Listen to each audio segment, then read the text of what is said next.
What I'm about to show you will completely change the way that you think about real estate in Greater Moncton for 2025. You see, most people assume that the market is either about to explode or crash. But after digging into the latest stats from February, I've discovered something that could save you from making a critical mistake, whether you're buying, selling, or investing right here in New Brunswick. So buckle up, because I'm about to reveal the real numbers, the trends, and exactly what this February market data means. Hey everyone, welcome back to the channel. If you're new here, my name is Cameron Brioux and I'm a realtor in Moncton, New Brunswick.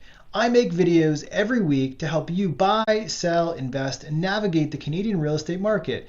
And if at any point you want to dive deeper, the first link down in the description allows you to book a call with me. Let's jump right in. So let's talk about February 2025, courtesy of the latest numbers from CREA. We saw a total sales volume of $72.49 million across 199 transactions, compared to January at $68.62 million with 179 transactions. What's clear is an uptick in both volume and transactions. I teased at this in the intro, but our median price remains steady at $350,000 this month, the exact same as January's.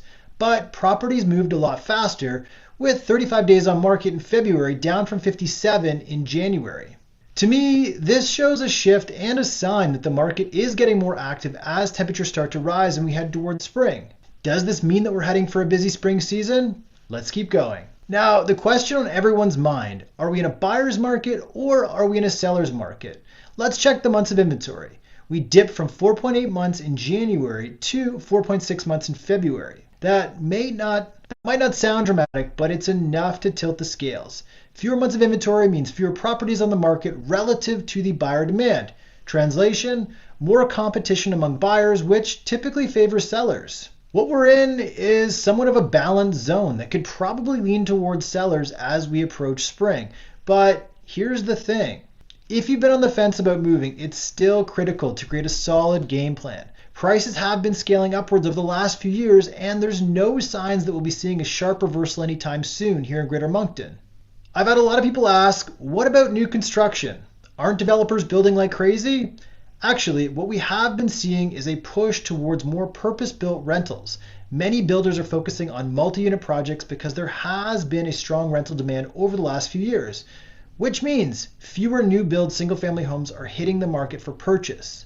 Over time, that shortage of new build inventory could tighten supply even further, especially if buyer demand remains steady. Over time, that shortage of new build inventory could tighten supply even further, especially if demand remains steady or rises. This will likely have a ripple effect as new construction for purchase becomes more scarce.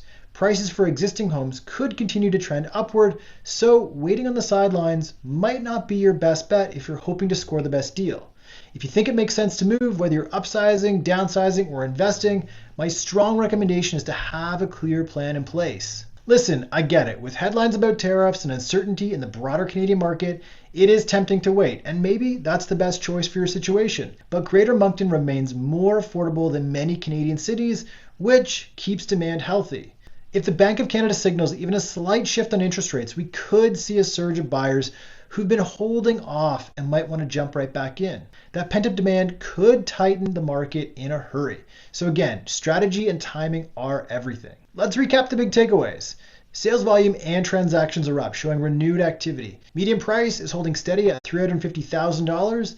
Days on market has dropped from 57 to 35, indicating faster sales. Months of inventory dipped from 4.8 to 4.6 months, hinting that the balance is tilting towards sellers, but not so much that buyers have no options. New construction is leaning heavily towards rental units, which might reduce the number of brand new homes available for purchase in the future.